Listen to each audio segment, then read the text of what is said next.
अपने को पहचानो। यह मनुष्य जन्म ईश्वर का दिया हुआ उपहार है, ये बार बार नहीं मिलता है। ये 84 लाख योनियों में आत्मा भटकती है। जब आपके 70 हमारे इकट्ठे हो जाते हैं तब हमको ये मानव जीवन मिलता है। देवता तक इस जीवन को तरसते हैं। शास्त्र कहता है गायंती देवा किल गीत कानी धन्यास्तु ये नर भारत भूमि भागे स्वर्गा पवर्गा दपि मार्ग भूता भवंती भूया पुरुषा सरस्वा। ये देवता स्थायी नहीं होते हैं, ये भी कर्मों से इसी मानव जीवन से आगे देवता बनते हैं, इंद्र बनते हैं। नहुष राजा थे, ये भी इंद्र का पद इनको मिला था। ये देवता भी ऐसे ही बनते हैं और ये प्रार्थना भगवान से करते हैं कि हमारा जब भी ये देवत्व खत्म हो जाए तो हमको मनुष्य बनाना, वो भी भारतवर्ष में, ताकि हम अच्छे कर्म करके अपने जीवन के महत्व को समझ करके अपना ऐसा बढ़िया जीवन बना लें कि हमको दोबारा देवत्व प्राप्त हो जाए। हमको मनुष्य ही बनाना और ये मनुष्य जीवन बड़ा महत्वपूर्ण है। रामचरितमानस में आया है कि बड़े भाग मानुष तन पावा सुर दुर्लभ सद ग्रंथ गावा साधन धाम मोक्ष कर द्वारा पाई न जे परलोक सवारा नरतन भव बारिधि कहूँ मेरो सन्मुख मरुत अनुग्रह मेरो करण धार सदगुरु प्रणनावा और दुर्लभ साज सुलभ कर पावा जो न करे भव सागर नर समाज यस पाए और सोकृत निंदक मंदमती आत्मा हनगति जाए। और भी कहा है कि मानुष जन्म अमूल्य है, मिले न बारंबार और पक्का फल जो गिर पड़ा लगे न दूजी बार। एक बार पक्का फल गिर गया तो दोबारा नहीं लग सकता।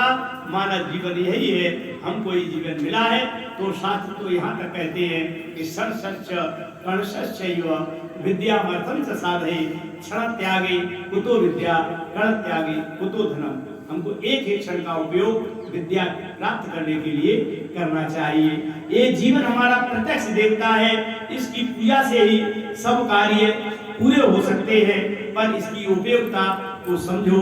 ईश्वर ने जहाँ मनुष्य को सुंदरतम मानव शरीर प्रदान किया है, वही उसके भीतर दिव्य विभूतियों का भंडार भर दिया है, किंतु उसने इन्हें 7 तालों में बंद कर दिया है।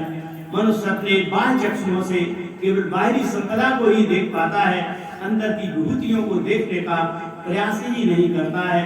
अंतर के पर खोल गई तो क्रिया मिलेगी। अब ये एक बार एक सज्जन ने ये प्रश्न किया था, ये 7 ताले क्या है? ये 7 ताले तो बोल दिए, ये 7 ताले क्या है? ये 7 ताले जो है ये हमारे 7 चक्र है, हमारे 7 चक्र है। मूलाधार चक्र है और आपका ये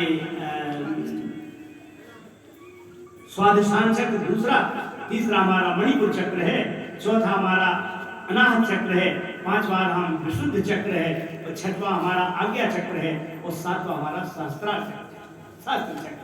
ये हमारे 7 ताले हैं। अगर ये खुल गए तो मानव जीवन धन्य है।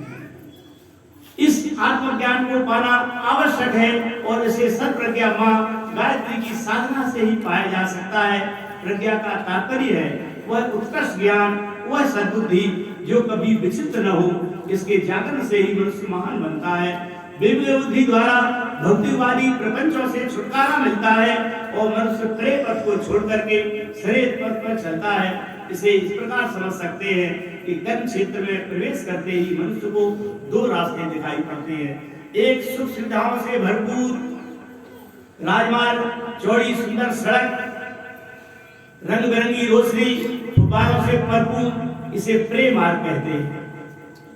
और दूसरा कंकरीला पथरीला संकीर्ण रास्ता, कांटों से भरा हुआ, परंतु जिसका अत्यंत दुखदायी होता है। राजा उजावर बहुमूल्य रत्न राशि लेकर महर्षि कणाद के आश्रम पर पहुंचे और उसे ब्रह्म विद्या का उपदेश देने की प्रार्थना की।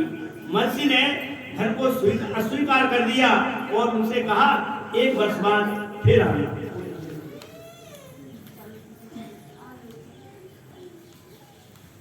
इस बीच आप अंतर्मुखी होने की साधना करें, वृत्तियों से अपना मुंह मोड़े।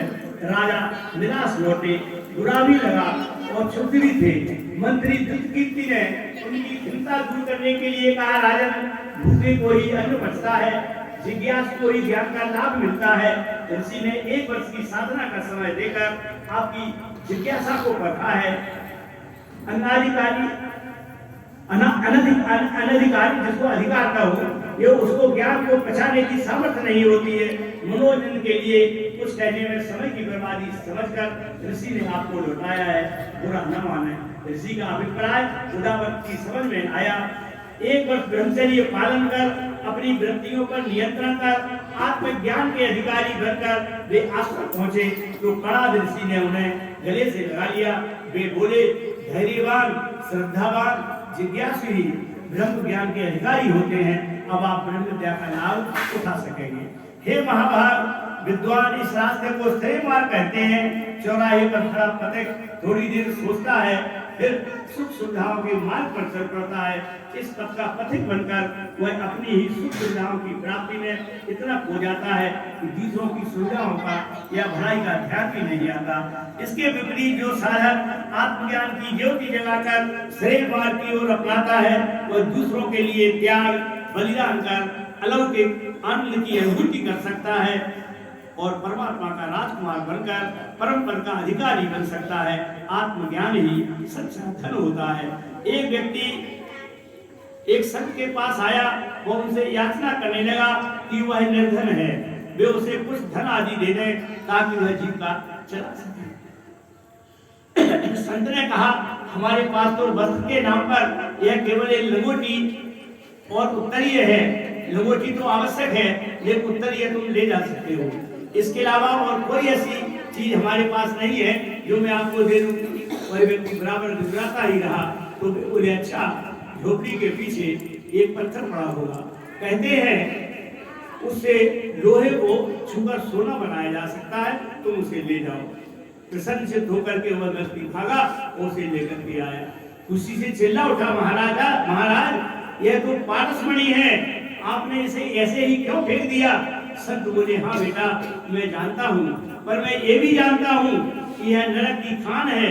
मेरे पास प्रभु कृपा से आत्म संतोष रूपी धन है जो मुझे निरंतर आत्मज्ञान प्राप्त करने को प्रेरित करता है।